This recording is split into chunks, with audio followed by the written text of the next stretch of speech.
Like I said, it's about the edit. It's about the edits. All right, let's get going here. Just a gap there for anyone watching this is like, what the hell happened? It doesn't. All right.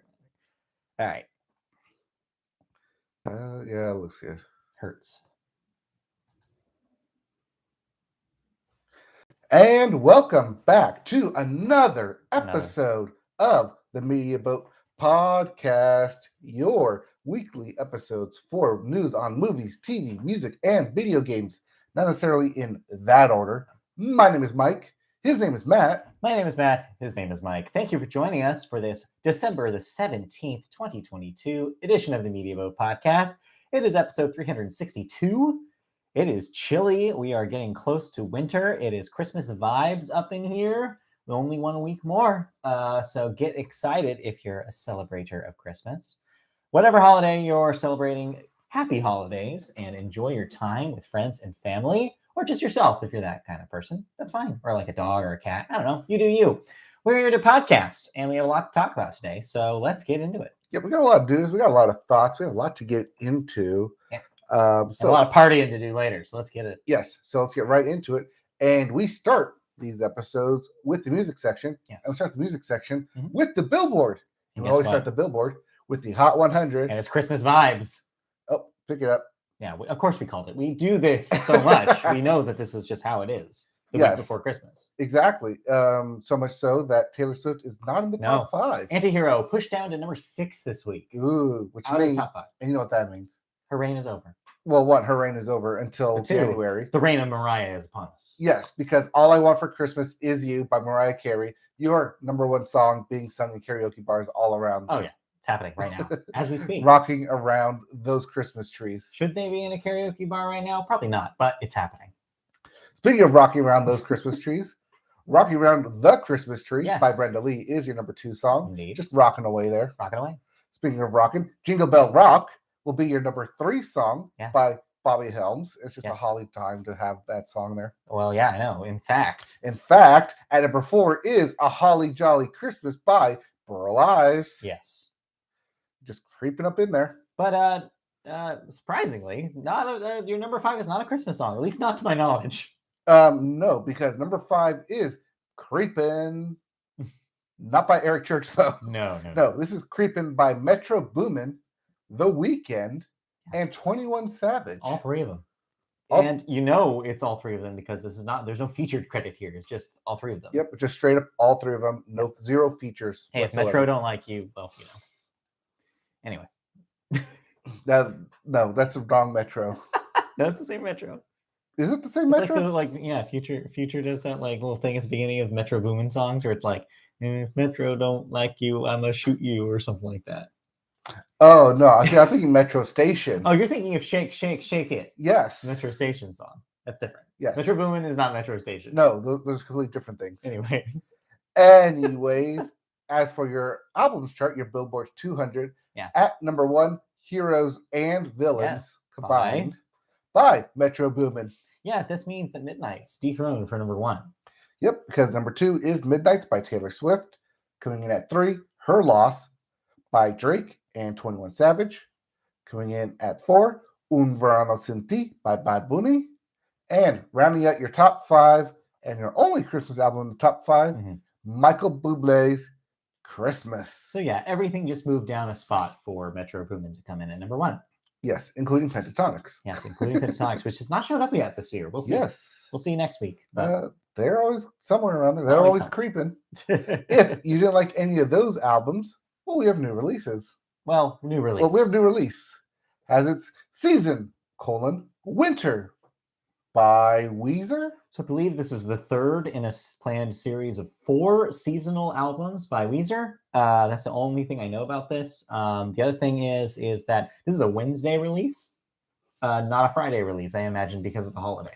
Because Friday would be the Christmas day before Christmas Eve. Yeah, it's Christmas Eve, as I like to call it. Does Christmas that make Eve. Or Festivus. Yeah. As some people call it. For the rest of us. Yes. So yeah, there's that. Yep. So let's get right into some music news. Let's. And we start with Amazon Music. With something that's happening right now. Yes. Or this weekend, at least. This weekend. Because They got none other than Beyonce Yeah. to hold an event called Club Renaissance this weekend in Los Angeles, which will be a celebration of the singer's 6-month-old album. Yeah. Gotta specify album there. Yeah.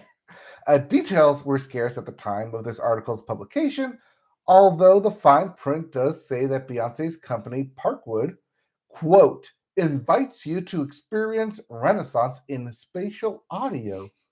So it seems at the very least that it's a high fidelity listening session. Sure.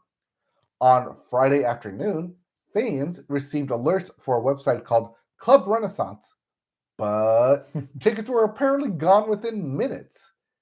The event's location has not even been disclosed, just that it's taking place on Saturday and Sunday nights starting at 9 p.m. this weekend as of this recording. So there's a lot of questions about this, like, wait, who was invited and where is this happening and why?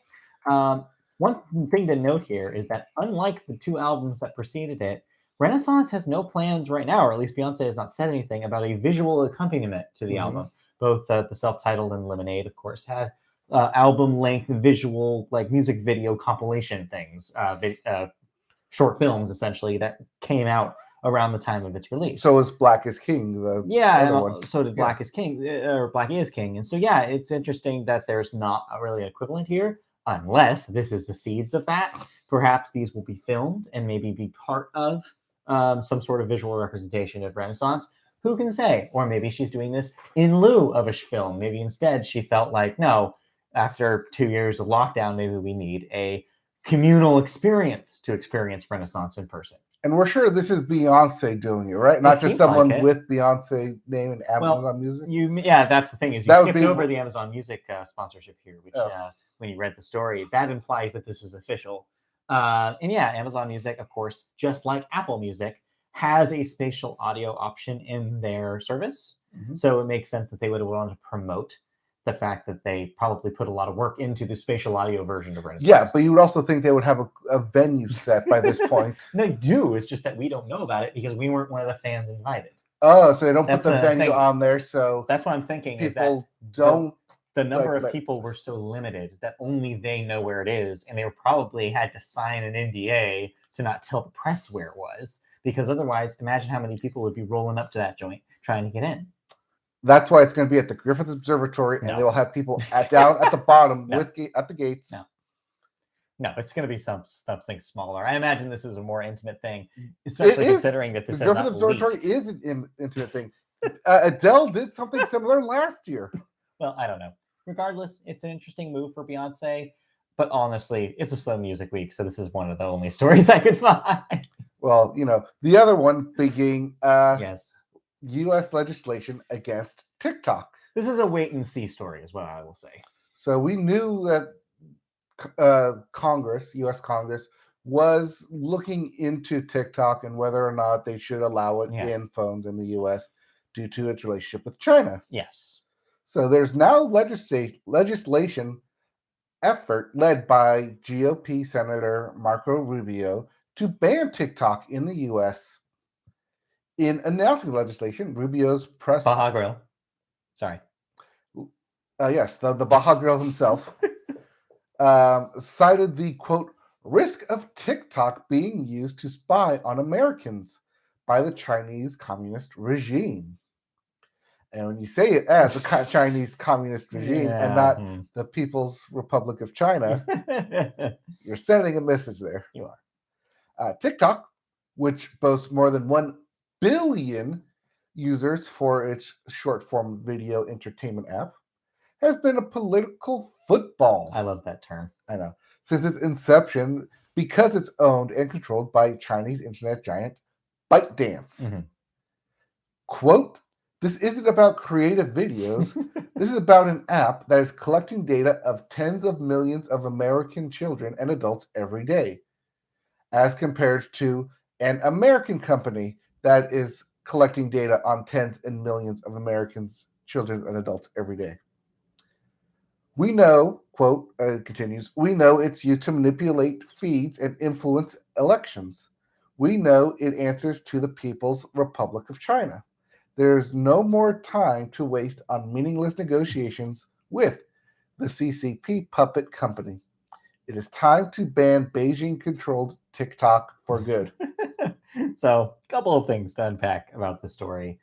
First of all, this is not the first time, as you mentioned, that some government representative said, we need to ban that there TikTok. So, has anything happened so far? No. Will anything likely happen here? Probably not. Number two,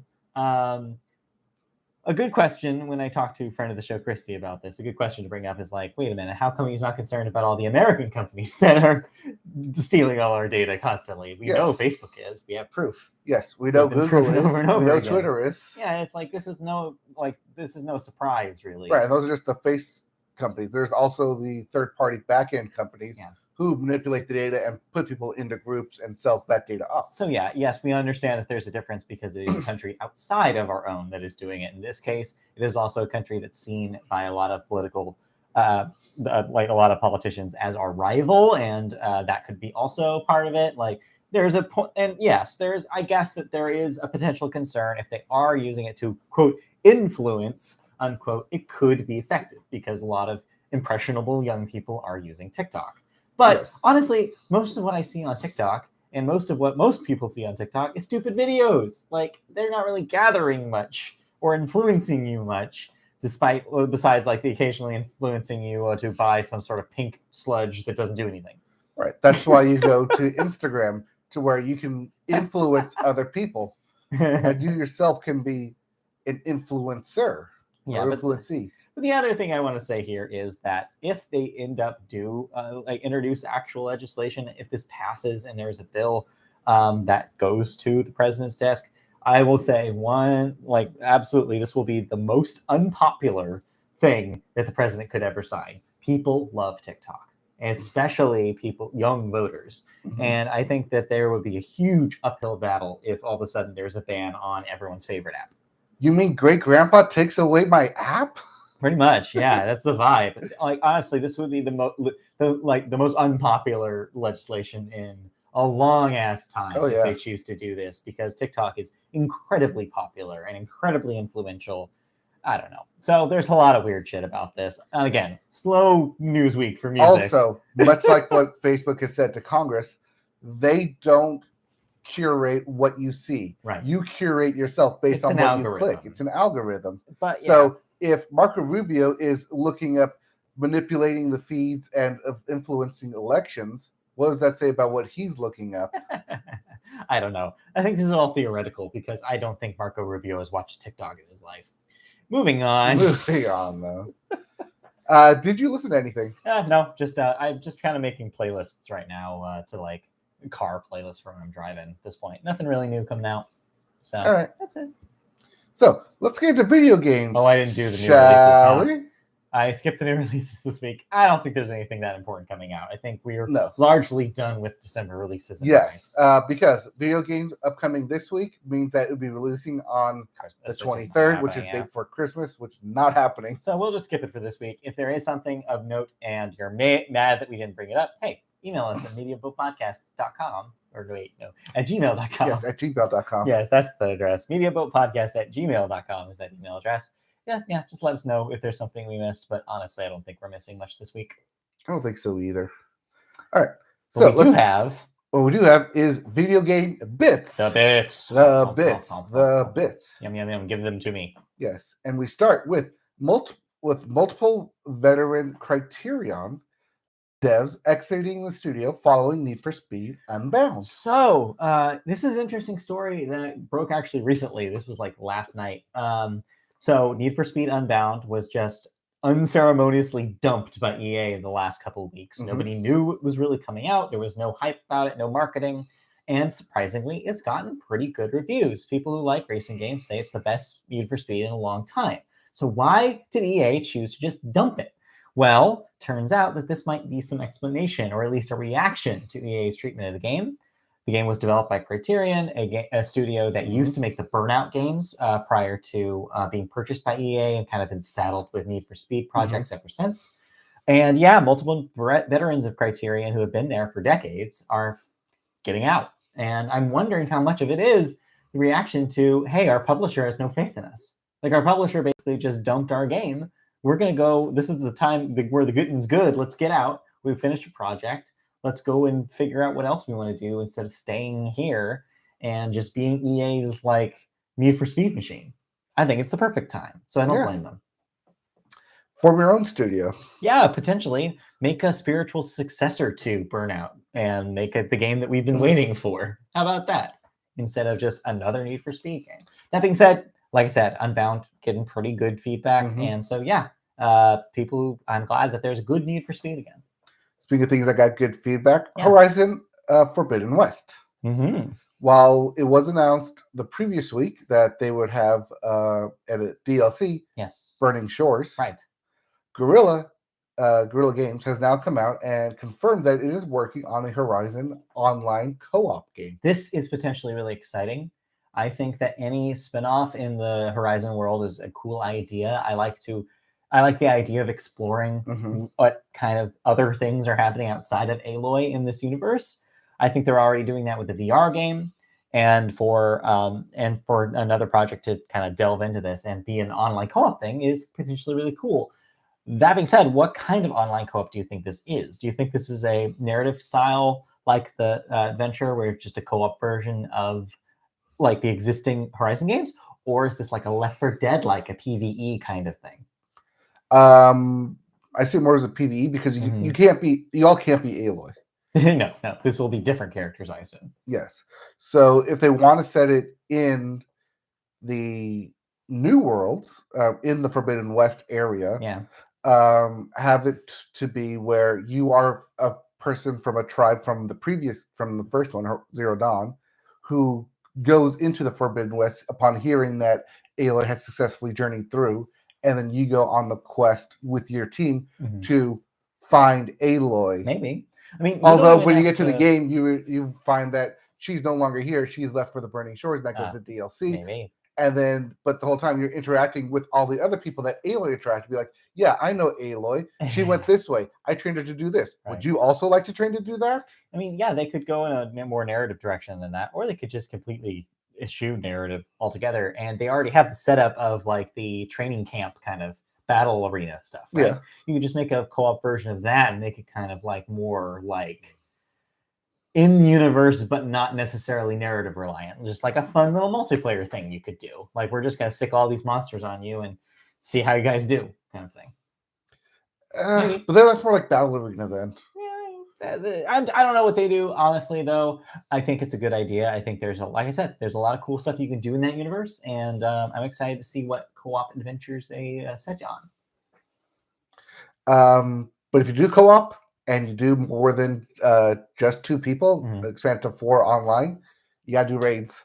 You have big raid battles. Give me the Apex Predators. Go full Monster Hunter with or that's what you do is, hey, we have these Apex Predators. We don't have Aloy, but you are like the best of our tribe. Actually, now that I say that, that might be what this is a kind of a Monster Hunter in the Horizon universe. Monster Hunter already is a co-op experience. Yeah. You could basically just take that Xerox on top of Horizon. You could probably do it. Just make it like big, like you're hunting big monsters, like a big, whatever they're called. Is there a term? Machines. Are they just machines? Yeah. Okay. A big machine. Record. God damn it. Anyway, now we have to stop talking about this. We broke it. No, but that could work. Like, it could work, yeah. No, because like you could choose what tribe you start from, and then be like, a Western Monster Hunter would be really interesting. Yeah. Let's do it. Hey, these are coming back, or even if you don't set it in the Forbidden West, you set it where the original game was. Anywhere, yeah. Because then, like, hey, like Aloy left Forbidden West. We don't know if she's ever coming back. We need someone to help protect our lands now from this new threat, and that new threat can translate into whatever the DLC is, whatever Horizon 3 is. Like, there's a lot of different ways you can go with this, and we have to stop talking about it. Otherwise, we're just creating a game for ourselves. We'll see. All right. Speaking of DLC, yes, Vampire Survivors now has its first DLC, Legacy of the Moonspell, and it's out now. Yes, one of my favorite games of the year. This is the first big DLC for it. It includes 8 more characters, 13 more weapons, a few more maps, and it's only $3 on Steam right now. So if you want to just slap that on top of your existing Vampire Survivors experience, you can. Note, this is not yet coming to the Game Pass version of the game, nor the recently released mobile version of the That's game. what I was going to ask. This is just the PC version to start. I'm sure later they will allow you to add that stuff onto the other versions of the game. But for now, this is for PC users. But yeah, it seems cool. I saw some footage of this, and it seems like the new weapons are really neat. But honestly, there's weapons in the original game that I haven't even seen yet. So I am not going to get this. Probably. Oh, you haven't done all the combinations yet? No, I haven't even done all of the things that you can do in the first one. So I'm not quite ready for the DLC. But if you've played Vampire Survivors to death already and you're ready for new stuff, hey, it's here and it's $3. So Vampire Survivors continues to be probably the best deal in video games this year. Spectacular. In other news, non-related 8-bit game news. Yeah.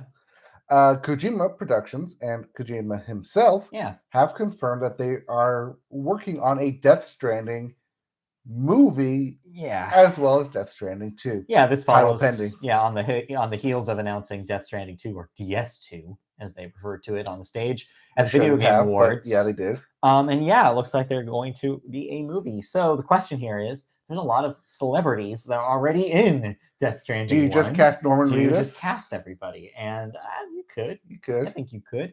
Honestly, though, I don't know if this happens. Number one, let's be real. Back when he still had the IP under his control, Kojima used to say all the time that he was making a Metal Gear Solid movie, and that never happened. So chances are, who knows if this will actually be a film. That being said, if it is, I think it would work.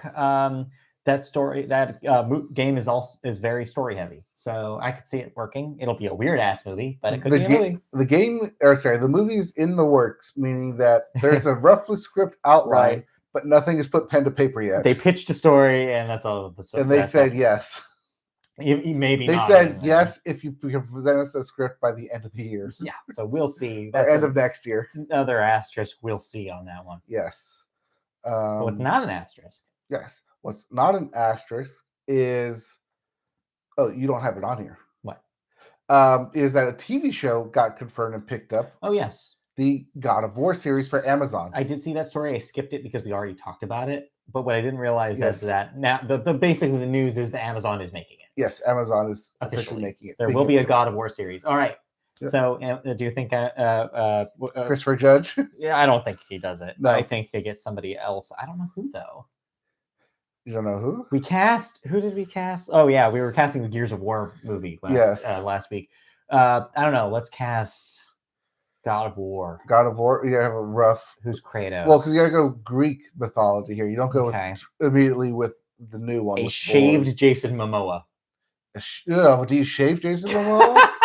Can you? Should you? Should you shave Jason Momoa? I think is the question. I don't think you should. No, we shouldn't shave Jason Momoa. I don't know who does it.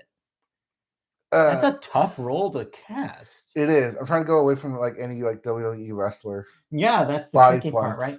I thought Batista again, but even Batista doesn't seem right. No, he's too old. I don't know who you do, Kratos. Well, good thing that there are people who are because I was thinking like Brock Lesnar, but he's no actor. No, he'd be awful in it. Yeah, and John Cena's wrong too. Yeah, he's wrong.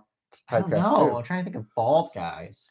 Jason Statham's too old. Jason Statham's too old. Michael Chiklis is too old. To be fair, they did cast Gerard Butler in 300. So who knows? Who knows where we could go here? I don't know. Like I said, Timothy Chalamet. God, no, he'll be the kid. He'll be the boy. Boy. I don't know. Like I said, people who are paid more than us to do this are going to cast better than we can. Just please don't cast Mark Wahlberg. Just don't do it. Please don't. Anyway, so that's God of War TV show. You'll watch that, I'm sure. You'll check that out. Anyways, last bit of news with Amazon. Yeah, is that they have signed the next Tomb Raider game from Crystal Dynamics. A lot of people are confused by this one. Crystal Dynamics recently got bought by the Embracer Group. Yes. And so the question is why isn't an Embracer label publishing this? Mm-hmm. Like, why isn't this like a Gearbox published thing? Like, what's going on? But of course, since we cover all sorts of different media things here on the Media Boat podcast, I think we know. And I don't know why everybody else isn't putting these pieces together. Remember when Amazon bought MGM? one of the IPs that they got from that was the Jade. film franchise of Tomb Raider. Yep. This has to be a tie-in to the next film. That's the only reason why they would do it, right? Mhm. Amazon's publishing it because one, they're still trying desperately to get their foothold in the video game industry, and two, what better way to do it with a movie, with a franchise, than with a movie that they're already planning probably to make? People may be confusing because Legendary Pictures put out the Right. previous Tomb Raider film. They're not doing the next one. Mm-hmm. So yeah, I think that's probably the explanation. They'll probably scan whatever actress that they have in the part of Lara Croft, just have her be in the game as well. I think this is a synergy move. Sorry, Alicia Vikander, it's not going to be you. Sorry, it's not going to be you anymore. I think that's the explanation that people are missing. I could be wrong. Maybe there's just something else going on. But also, Crystal Dynamics has their kind of hands in all sorts of different things. Remember, they're still helping Microsoft with the Perfect Dark reboot. That's still on the books, that they're still helping development of that game, whenever the hell that comes out. So yeah, Crystal Dynamics all over the place. But hey, they get to make a new Tomb Raider game, and they're probably getting a pretty penny paycheck from Amazon to do it. Now, are we sure this is going to be a live action film from Tomb Raider, and they're not going to do something like Arcane? I guess you could do that. That sounds more of a TV move, and I think that they had announced this as a film. Okay. So I don't know. I actually don't know, but regardless, I think that there's corporate synergy here, and I think that's why Amazon's publishing it. Some verticality there. Yes, exactly. Some verticality. We love some verticality. Yes. Speaking of things that are very vertical. Oh yeah.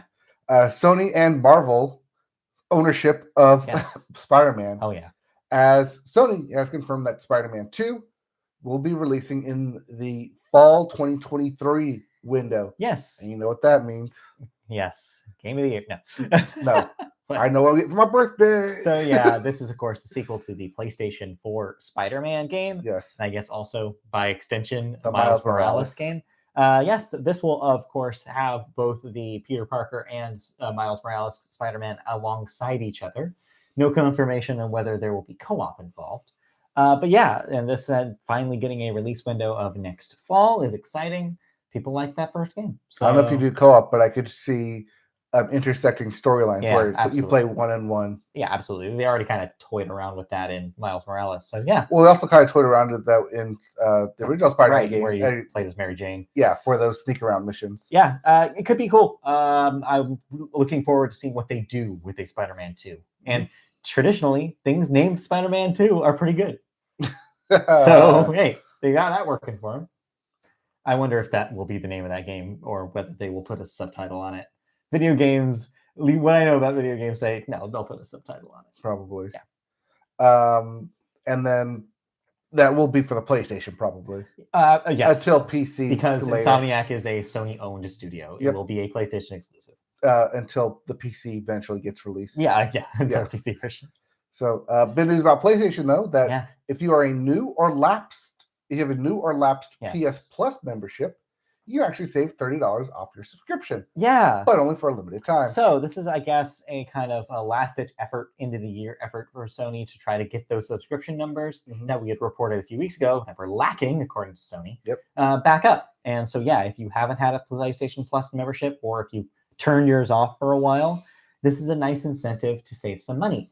But people like us who are current subscribers do not benefit from this. Yes. So you will not get any discount. It's not the Verizon everyone deal. No, it's not. Or AT&T everyone deal. But it's interesting for if you did kind of turn it off for a while and want to try one of the new tiers that they introduced this year, this is a good incentive to try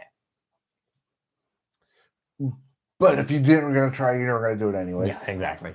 I might turn mine off. I keep forgetting I need to turn mine off. Well, mine's not going to renew until April, so I just need to downgrade it by then. Or I can upgrade for $8 for no Don't do it. Don't do it. You're never going to touch those. I'm never going to touch those. You're never going to play it. I barely play what's there already. Yeah, exactly. All right. It's just still like time that we have. But lastly, in video game bits, as we wrap it up here. Yes. Hollywood, our Hollywood, LA Hollywood, Super Nintendo World officially opens in February. Yes. So everybody who has been waiting with bated breath, seeing all the footage from Japan, and salivating over the idea of Nintendo-themed rides. Well, wait no more, because February, they will open the Super Nintendo World in Universal Studios Hollywood. 2 months before the film comes out. Yes, so I'm in It's in April, right? anticipation. Yeah. Yes, of the April So release of 1 to Super 2 Mario months Bros. Movie. before it comes out. Synergy again. Yes. Are you looking forward to this? I'm not sure about the world, Yeah. but kind of excited about the movie. Okay, but this is about the world. Yeah. I'm asking you, are you excited about going to Universal Studios and trying out these rides? I'll say the same thing I said when the Harry Potter world came out. Yeah. I'll get to it eventually. Sure, but And by that, I have no rush, and I still have yet to be to the Harry Potter world. It's fine. Honestly, I went on a couple of the rides when I was there, and they're fine. It's not about the ride; it's about the experience. Sure, the experience is fine. I tried butterbeer, and it was fine. Okay. But no, this is way more exciting to me because this is more something I would enjoy. I am interested to see exactly what kind of stuff they do with it, what experiences there are, how the rides are. I hear the Mario Kart ride is experimental in a way that sounds cool. They're doing some interesting stuff with the attractions there, and I would like to see it. I'm just in no rush to see it, like you said, especially since they have a similar thing to Disneyland right now, where it's a reservation system kind of stuff, and it seems complicated. And I'm sure it's going to be busy as shit when this opens. Everybody's going to try to get there. All the 40-year-olds going to push the 10-year-olds out of the way. Yeah, so that's why when Christy and I are talking about like, oh, it's been a while since we've gone to a theme park, we're going to do it in Knott's Berry Farm because it's going to be the least busy of all the parks. Funny enough, going to Disneyland was on my Christmas wish list. Yeah, there you go. That was on your PowerPoint. Yeah, it was. Oh, it was? Okay, I missed that. No, it was. Anyway, It was on the PowerPoint. Among the floating shelves and Lego. And Taylor Swift tickets. Taylor Swift tickets that are never going to happen. Yes. Anyways, so yeah, Super Nintendo World. That'll be exciting when it comes out. I'm excited to see stuff about it. Like I said, though, I'm in no rush, just like you, to actually go there myself. Yep. But yeah.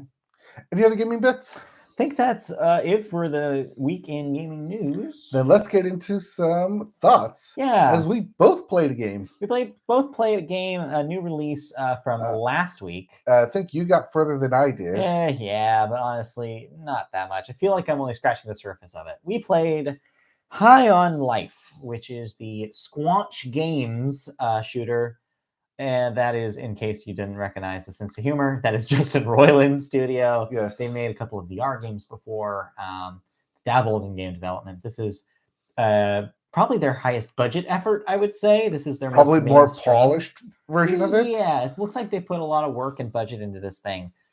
High on Life, basically, the concept is it is a first-person shooter in the vein of something like Doom, where it's very arcadey, very straightforward. Most of what you're doing is just shoot. Not a whole lot of exploration. And light traversal stuff, light Metroid Prime-ish platforming going on. Yes. Well, the concept is that you're a bounty hunter. Yes. In an alien world. Yes. The setup is basically aliens invade, and you get a gun that talks. It's Justin Roiland's voice. So if you know that voice, you know what to expect. And you basically get transported to the alien world and become a bounty hunter. I don't know how I feel about this game, but what I will say is I don't think I'm going to play any more of it. Okay. And here's basically why. So I knew what I was getting into. The kind of most of the conversation about this game has been, man, this game talks a lot at you. The premise of having guns talk to you should imply that. But it's not just the guns that are talking to you. The enemies also won't shut up. You're constantly getting involved in like NPCs that also talk at you forever. There is an option in the options where you can turn on basically a verbosity slider where you can say like, I want them to talk less at me. But that excludes basically conversations that are important to the plot. So even if you do turn that down, this game doesn't shut up. This game just continues to talk about it. Now, I knew that going into this. I knew what to expect. Even then, I was alarmed by how much talking is in this game. I'm not the biggest fan of Justin Roiland's sense of humor. It's very hit or miss for me. I think there were maybe like a couple of moments in the 2 or so hours that I played at this game where I was like, okay, that's a good bit. Most of the time, though, I was just like, all right, okay, I know what you're doing here. It's the, Jesus, oh no, kind of version of his thing, of his shtick. And if you're not a fan of that, you should probably not play this game. Yeah. Just let's baseline that. So knowing all of that, I was like, I'm still going to give it a shot because some people I trust have talked about on the internet, like, hey, if you get past that level of the like layer of the game, it's a surprisingly solid shooter. They're doing some interesting things with the mechanics. They're doing some interesting things, especially with boss battles. I don't know if you played long enough to get to the first boss. I did not get to the first boss yet. Okay. And that's all true. I was pleasantly surprised with the boss battle. I was pleasantly surprised with some of the mechanics. There's some conceptually interesting ideas coming into this game. There's like an alternate fire kind of thing that all the guns have, and it provides some environmental puzzles, which is interesting. There's some like... Now, do you just have the one gun? So no, I only played enough to see the one gun, but later in the game, you do get other guns that are played by different voice actors. Yes. That kind of unlock more options for you, shooter-wise. You can switch between them on the fly. Yeah. I also heard, and again, I didn't play long enough to get to this, but I also heard that there's different like you can experience the game different ways depending on the gun that you have out, because different commentary will happen.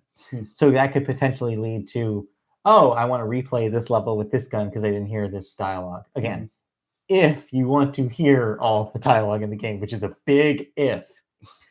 But where I got hung up was I just don't think the game controls that well. First-person platforming is an extremely hard thing to nail down. It is why Neon White is a miracle. The reason why everybody was like, what the hell, Neon White is great, is because it does first-person platforming in a way that, in a smooth, like, perfectionist way that nobody's ever done before. If you look back in the history, even games like Doom Eternal, the sequel to the Doom remake, people, like, complained about the platforming and kind of the, like, there's a like grappling hook mechanic in that game, essentially. And when it didn't work, it felt bad that it didn't work. Well, guess what? This game feels bad when that stuff doesn't work. There's also a grappling mechanic here. And if you fail, it feels sloppy. I never felt like the game controlled well enough. I felt like I was missing shots that I should have made. I felt like I couldn't make jumps that I felt like the game expected me to make.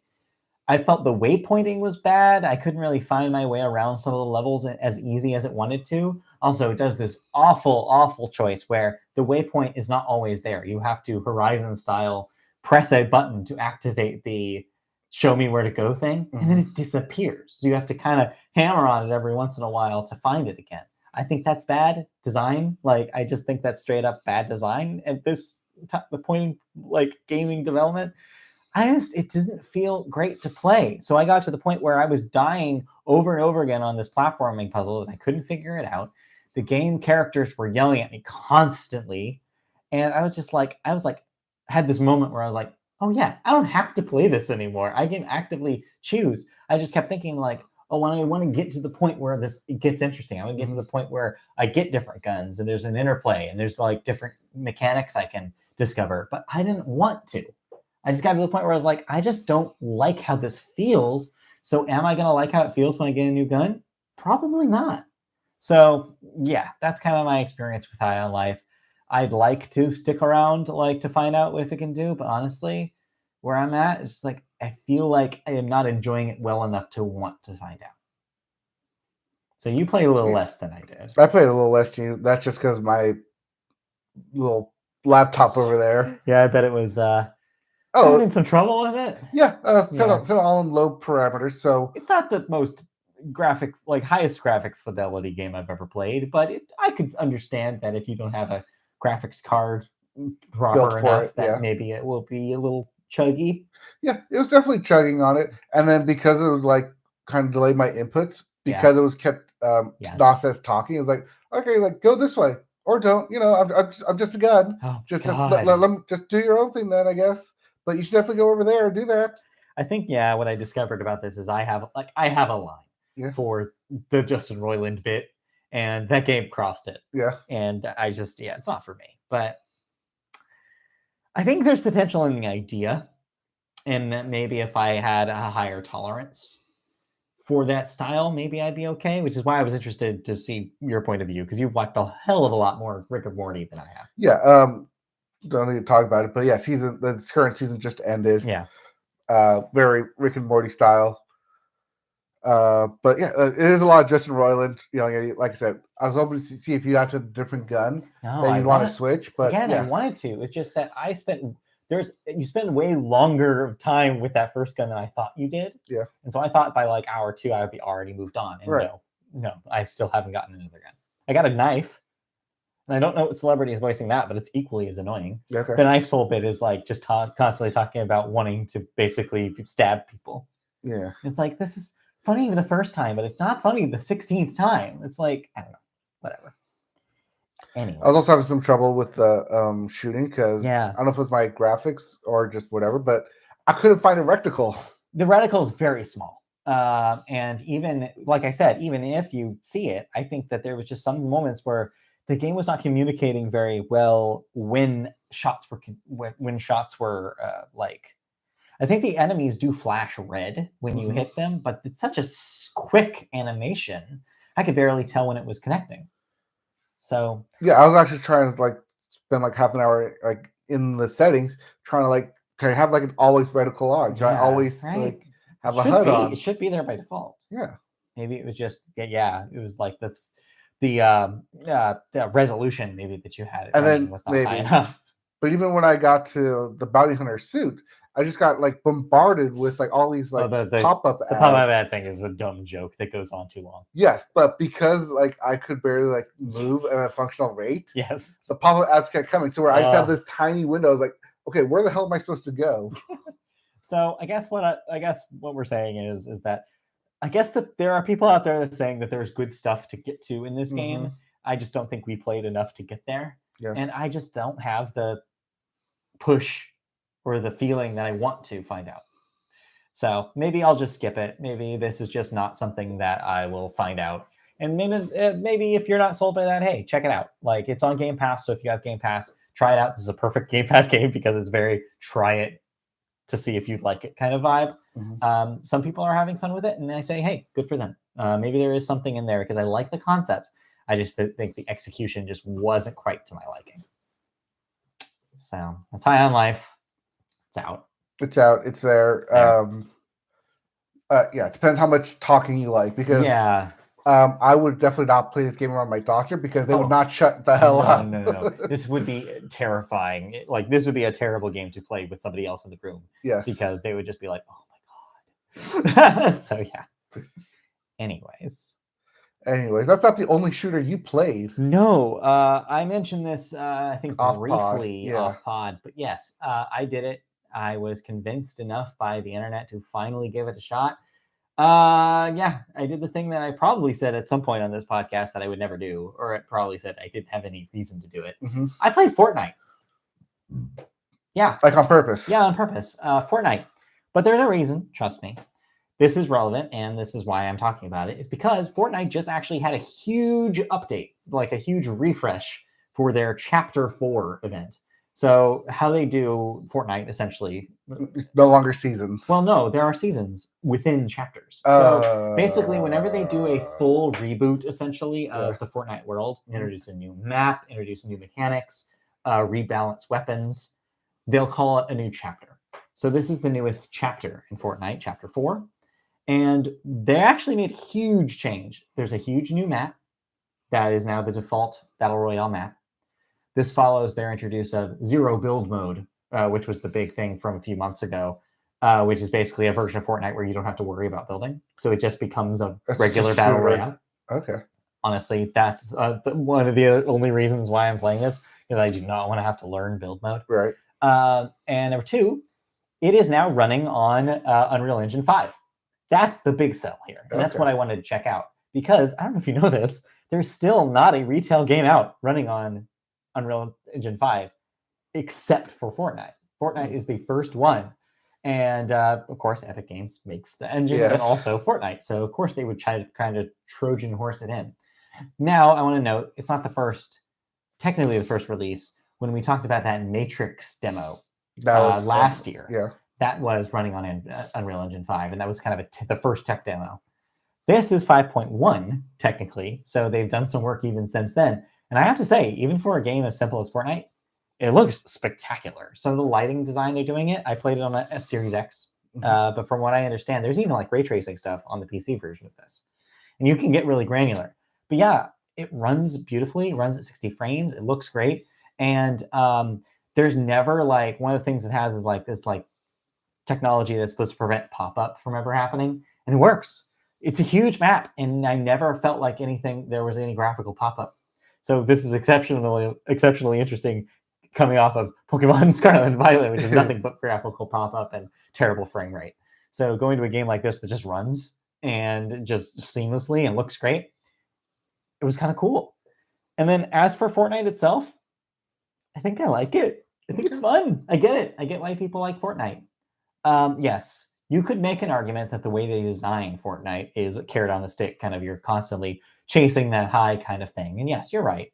There's a certain element of that where you're kind of going to want to play more of it, regardless of whether you're actually having a good time or not. That's true. And the way that they do the season passes does entice you to, one, pay for it, and two, keep playing to keep unlocking things in the season pass. That is true. And that is what I'm doing. I want more skins, damn it. I want to be Ariana Grande. You are sucked into it. That's how they make all their money. That's how they make $1 billion a day. That being said, though, like cynicism aside, this game is designed to hell and back. And what I mean by that is they have really ironed out what a good playing multiplayer battle royale game feels like. They have done every single thing they can to streamline the playing of Fortnite, and I think it totally works. It is actually a really, really well-designed shooter. It feels good to shoot. It feels good to traverse the world. I think even the vehicles feel good to drive, which is amazing. Like I said, it looks great, which goes a long way to making it feel like a streamlined game that you want to play. I think, and there's so much you can do. It's not just a battle royale. There's so many missions, like mini quests that you can do besides just survive. Like there's like a story in the background of it happening. And so it's like, oh, if you go to this location, all these named locations, which you get to unlock, by the way, and you get experience points for unlocking them. So you basically like, oh, so every time you touch down, you're like, oh, it's not just about if I see a dude, I'm going to shoot him. It's also about, oh, there's this gray area on the map that I haven't seen. Let me walk over here. Oh, is there a quest there over here? Oh, I can interact with this like NPC character and they're going to tell me some lore. And then again, do this other thing. I didn't know any of that was in here. Like, it's just been a fascinating exploration where it's like they've worked on this game so long and put so much shit in it. There's constantly something happening around every corner.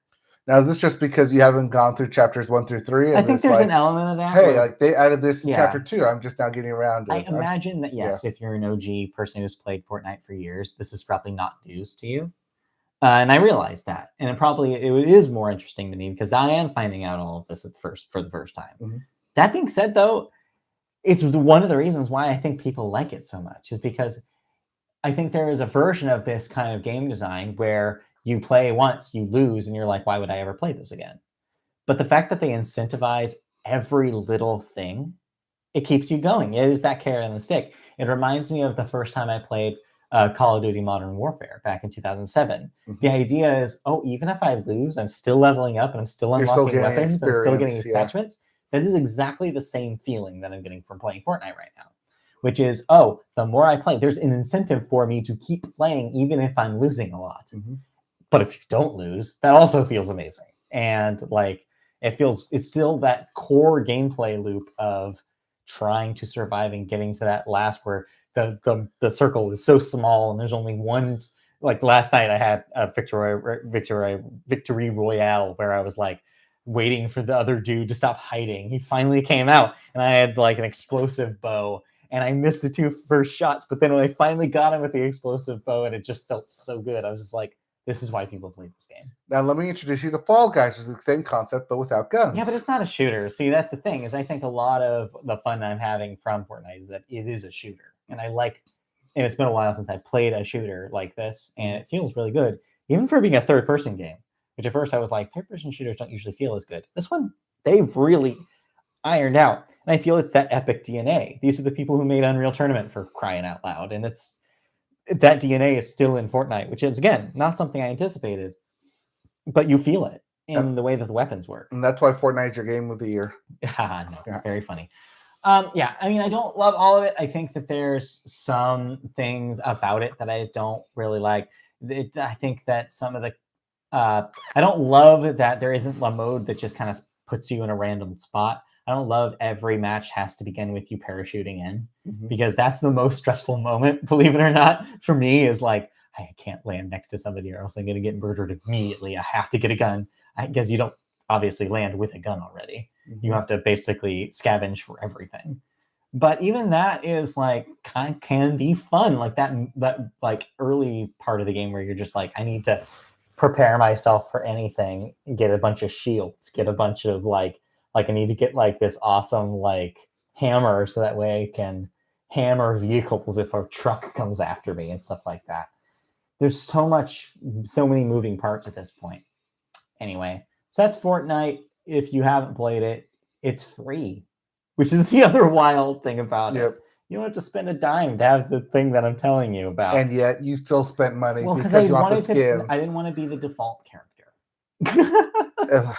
Anyways, so yeah, it's neat. And if you like My Hero Academia, the dude from that, they're in there, yeah. Is it, as of yesterday, is the four characters from that show are in the game now. I saw the ad for it.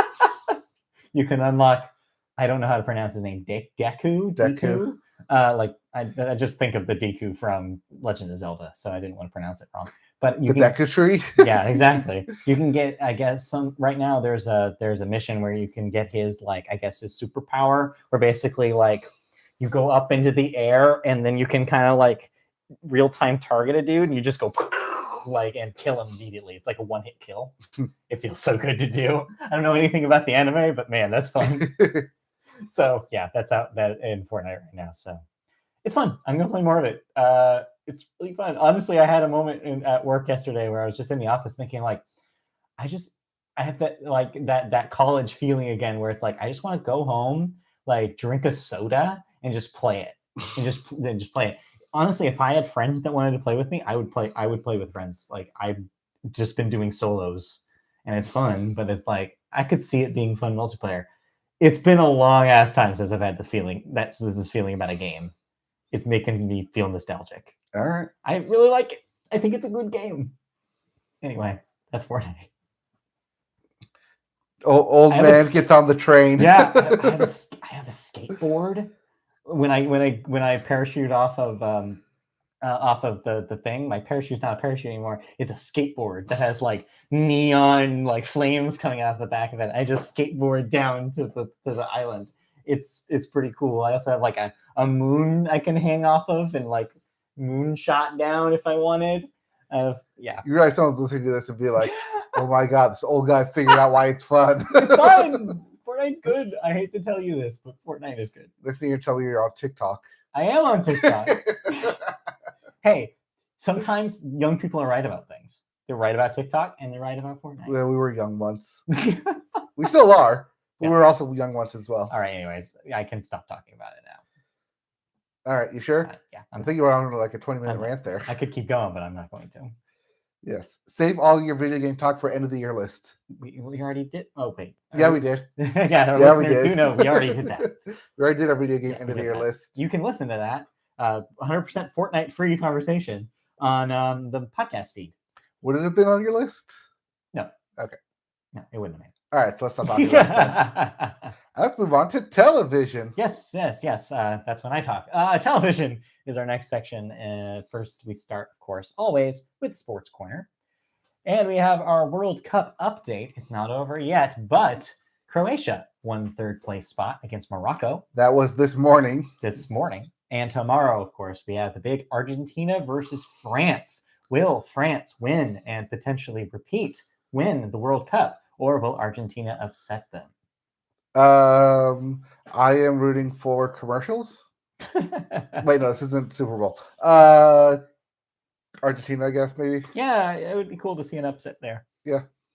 Of course, I was rooting for Morocco, thinking they were the team of destiny. But no. But if you like American football, actual football. Yeah, the San Francisco 49ers are already the first team to clinch their division. Yes, that's because everyone else in the division sucks. So there you go. Even though they do not have the best record in the league, that goes to the Eagles. They have clinched a playoff spot, Mhm. but they have not clinched their division as the Cowboys are still 2 games behind them and could catch them Ah, with about 4 weeks left now. I see. Yeah. Well, the clock is ticking, so there Yeah. you go. There should be a lot of division clinchings this weekend and then into next weekend, which, by the way, NFL plays all their games on Saturday next weekend Yeah. because Sunday is Christmas and there's only 2 people playing on Christmas Day. So there you go. Moving on to basketball, we have the Celtics, the Bucks, and the Grizzlies are the last teams under 10 losses. So those are your teams that are out and ahead right now. But yeah, Celtics and Bucks are in the East. Grizzlies are in the West, technically. Yeah. Even though they're like Minnesota. Yeah, which is not really very West at all. Yes. But, hey, basketball's weird like that. So there you go. Those are the kind of teams of destiny right now. Those are your top teams right now. Yeah. Your Celtics, your Bucks, and your Grizzlies. So there you go. Which Celtics and Bucks were in the playoffs semis last year. Right. And the Celtics made it to the finals last year as well. That's true. So but I think they were both because Celtics versus Bucks in the Eastern finals. I think you're right. Yeah. So we'll see what happens there. Meanwhile, in hockey, Alex Ovechkin joins Wayne Gretzky and Gordie Howe as the only players in hockey history or NHL history to score 800 goals. And that's what I actually want to look up is, did he get his next goal? Did he beat it? Yeah. Because he is literally 1 away. No, it doesn't look like Doesn't look like he did. But no. Hey, congratulations. That's rarefied air to be mentioned in the same name as Wayne Gretzky and Gordie Howe. That's like all time right there. So congratulations to Ovechkin. He's 1 away from passing Gordie Howe. Gordie Howe has 801 goals all time. Alex Ovechkin hit 800. So 1 to tie, 2 to pass. Right. And then he's got about another 90 goals to catch Wayne Gretzky. Yeah, well, we can't all be Wayne Gretzky. All right, anything else in sports that we need to cover before we move on? Nope, that's the big one. All right, let's then move into television news. And the first story actually is a little bit of a crossover with video games. A long-time video game-related show is having quite a shakeup coming next year. So have you been following the news coming out of Japan at all? Not really. Okay. But I saw this and understood what it was talking about, I guess. So over the past 2 months, beginning in October, where are we in? December.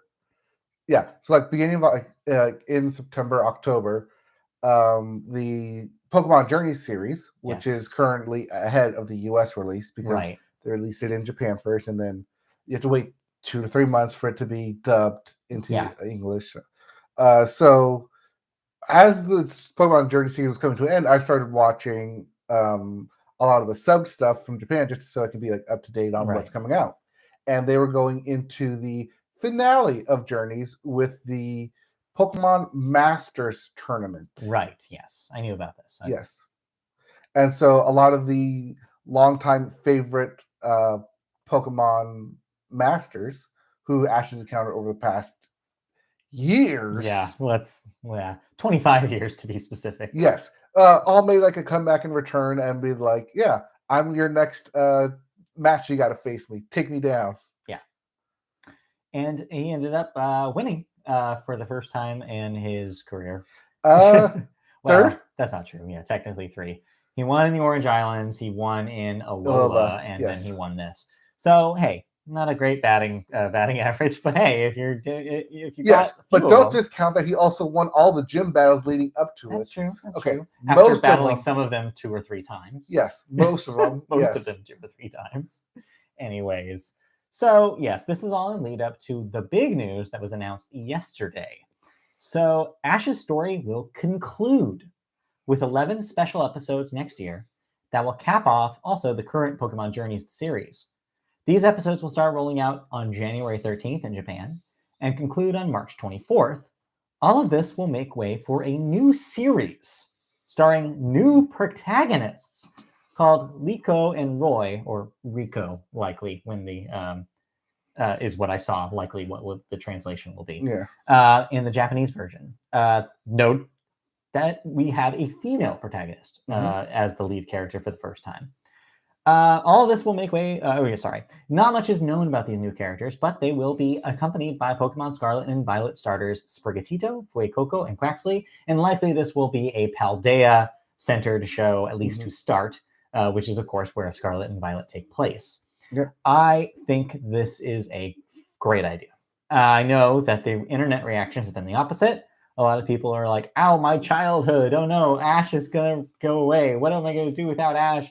Oh no, am I old? Guys, calm down. The show has been on for 25 years. Ash has had one goal in mind: be a Pokemon master. So supposedly, these 11 episodes, the Japanese subtitle is aimed to be a Pokemon master. Yes. And it will discuss basically what that encompasses, is like how he will finally feel settled and become a Pokemon master. Also, it looks like Misty and Brock are confirmed to return Yep. in these episodes. And even though he won the Galar Championship against Leon, Yeah. technically it was the Masters tournament. Right, not so, really. Yeah, so it's more like both the regional championship as well as the world championship. And I think this is a good way to send him out. Like, I have not been tuning in lately to the series because I didn't really like Go. So I basically was like, nah, I'm not going to see it. So you went. Journeys. I went after Go showed up. Exactly. Yes. And so, yeah, but I will probably watch these 11 special episodes. I want to see what they do to end Ash's story. But I am way more excited about a new blank slate for the show. I don't even want Team Rocket to be back. I want completely, let's start over. New protagonist, new vibe. I want them to take advantage of the changes and not having to be so formulaic like the show had become over the last 25 years. I have watched a lot of Pokemon in the last 25 years. Yes. I think I watched every season up until the Diamond and Pearl stuff started. Actually, I don't even think I finished Advanced. I think I dropped off before the Battle Frontier stuff started. Okay. So that's where I dropped off, like 2007 or so. And then I came back for X and Y. I watched all of X and Y. I thought that was the best that they had done in a while. And then I watched most of Sun and Moon. And then I dropped off for Journeys. And yeah, I'm like, I'm ready to start with something new because it just had gotten so stale for me. Even when they would make subtle changes, the fans would complain and they would change it back. Because Ash would always get so close, but always losing in the tournament. And just like, I just don't know. And also, Ash just got to be such a Mickey Mouse character where he basically they sanded off all his personality from the first couple seasons. They also did the same thing whenever he would have people accompanying him. Like Misty and Brock had very specific personalities. Then when they introduced like May didn't have a personality beyond the first couple episodes. She just wanted to do Pokemon contests. That's all she cared about. And then I didn't really like, and then it took until like they did Serena and X and Y. I was like, okay, she actually has a subplot. They're actually doing something with her, and that was interesting. And then Sun and Moon, I liked how it was an ensemble show, and everybody in the ensemble at the school was like interesting in their own ways, and I thought that was cool. But then Go is just as much as a template for like nothing as any other character, and they lost me again. I was just like, they're just not interesting characters. So please, I'm begging the people who are making this, make these characters interesting. Have a personality. Maybe they don't get along. Actually have some tension. Like, that's the thing that was great about Misty and Ash, right? Is that they had tension. Like, there's no tension after that. It's also one thing that they could go away from, which is it being formulaic, go to the gyms and do the battling.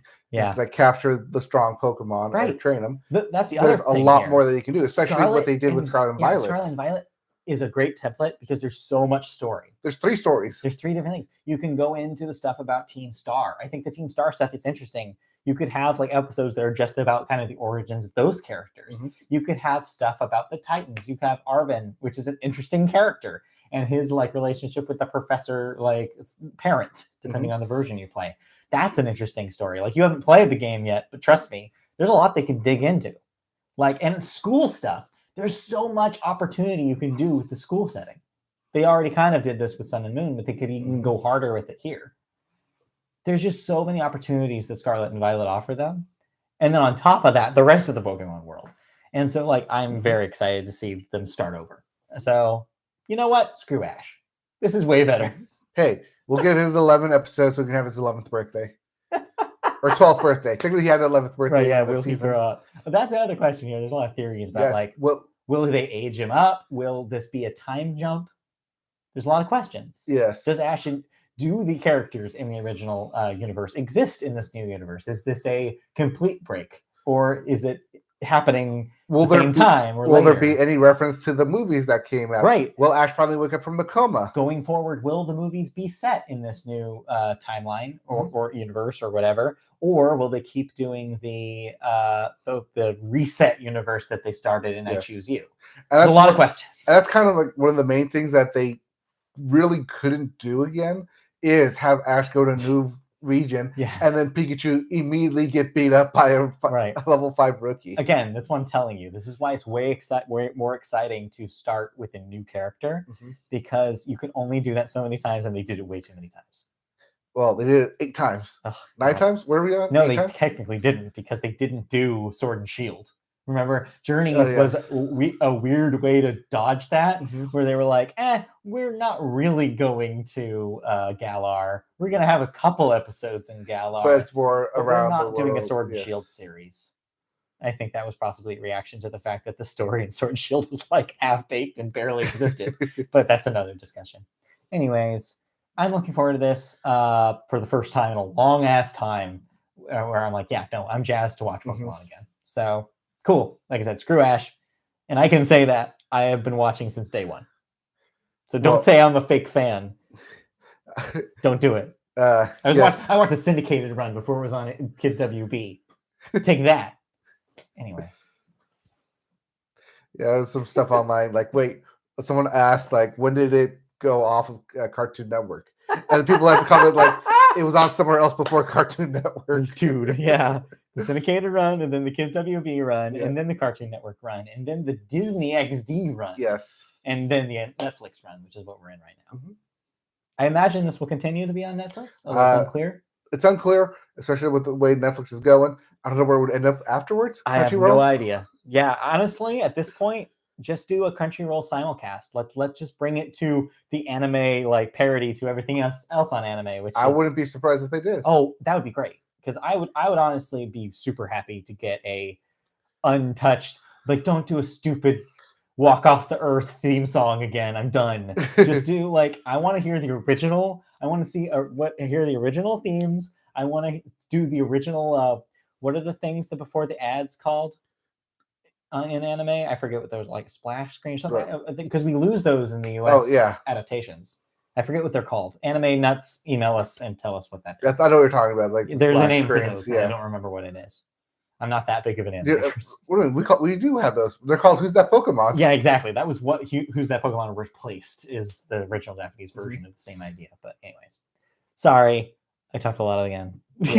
But as we both very passionate about that. Ash was never a good character after the first season. But as we both know, like, there's one Pokemon that you cannot get away from, and that's probably a Pikachu. Yeah, you got to catch a Pikachu. Expect a Pikachu within the first episodes of that new Somebody series. was like, oh, are they going to try to push Palmy as the new Pikachu? It's like, oh, she's going to get a Palmy. I doubt it. Palmy's not that cute. No. Palmy's fine. Pikachu is too much everywhere, too iconic with the series. Yeah, there will be a Pikachu in some capacity. Anyways. Let's move on. Yes, let's move to on. Our second story, which is not about Pokemon. It's about HBO Max. Yes, again, we're talking a lot about HBO Max. If you didn't think we ever talked enough about HBO Max already, yes, just wait. More titles are being removed from HBO Max and shelved, never to be seen again. The latest titles include Raised by Wolves, Head of the Class, and The Time Traveler's Wife, as well as reality shows F-Boy Island. Yes, I'm sorry. No, my F-Boys. Where you go, F-Boys? They're going away. Legendary and Finding Magic Mike. 2 other original scripted series, Westworld and The Nevers, are coming off HBO Max as well. Exceptionally weird here, because Westworld is not a Max show. It is a proper HBO show.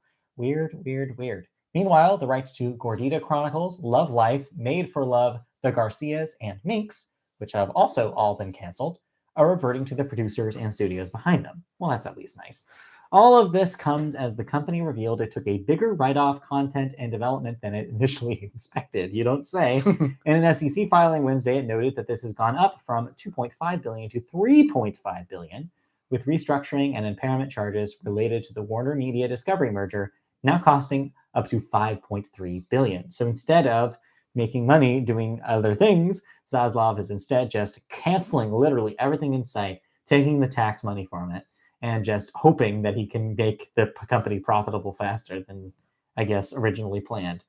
It's again, if you want to hear what our thoughts about Zaslav's moves, Zaslav's acts regarding yes, and all about his acts and regarding HBO Max, I recommend check out our wrap up episode for television, which will be premiering on Wednesday this week. So unless you're listening to this in the future, in which case it's already up right now. Yes, but we go really in depth on our feelings about how it's an anti-creative move and how it's brutal and all that stuff.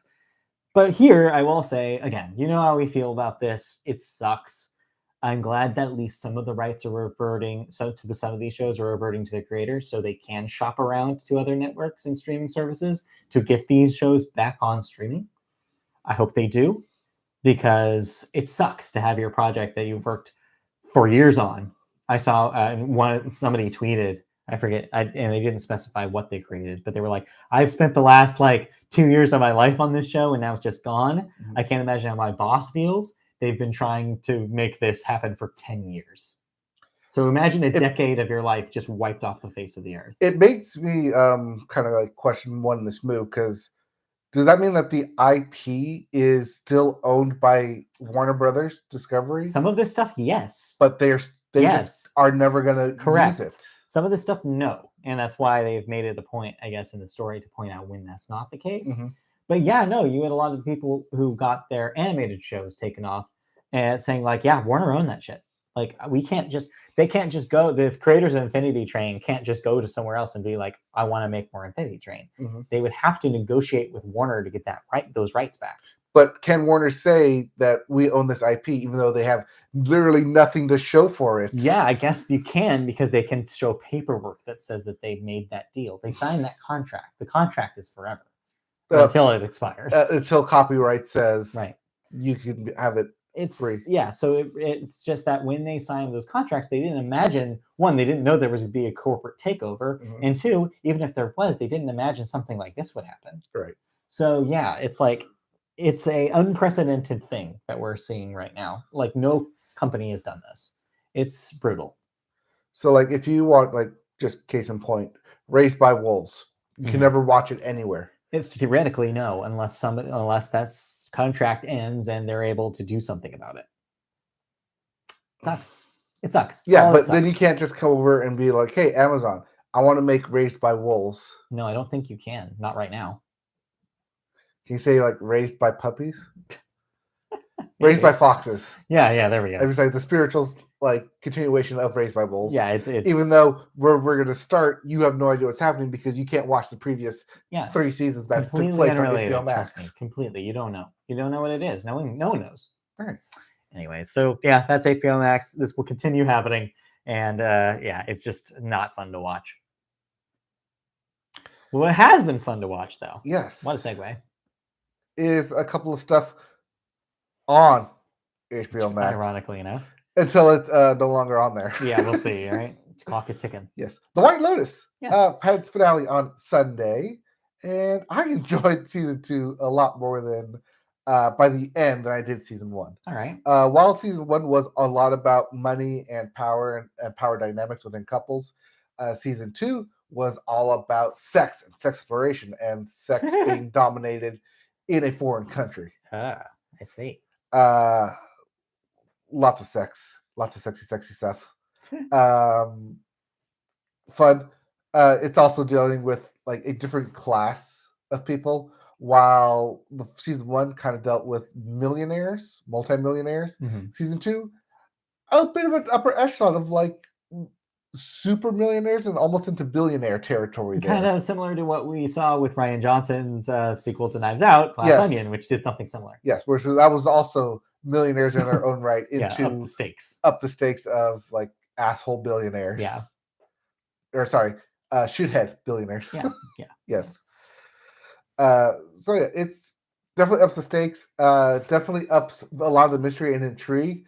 Also, if these people would just talk to each other and be honest, all this would be swept under the rug. But no, even rich billionaire assholes want to keep their secrets and have their cake and eat it too, and do the things that they just want to do because they have money and power and like they feel like they can get away with stuff. And it's like, you know, sometimes a fine is just a barrier of entry for some people.